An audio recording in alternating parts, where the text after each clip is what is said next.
করেছেন আকাশ এবং পৃথিবী কার? হে নবী, আপনি বলুন সেই মহান স্রষ্টার, যিনি রহমতকে, করুণাকে, ভালোবাসাকে নিজের জন্য প্রয়োজনীয় করেছেন। ভালোবাসা দেওয়া, করুণা করা, মহব্বত করা যিনি নিজের জন্য প্রয়োজনীয় করে দিয়েছেন। সৃষ্টিকে মহব্বত করা আর ভালোবাসা দেওয়া, শুধু সৃষ্টিই নয় বরং দয়া এবং ভালোবাসা দিয়ে তিনি সিক্ত করেছেন।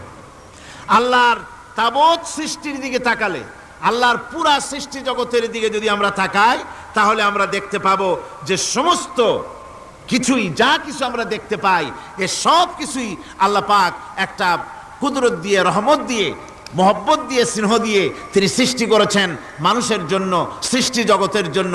ভালোবাসায় পরিপূর্ণ করে মানুষকে তা তিনি দান করেছেন।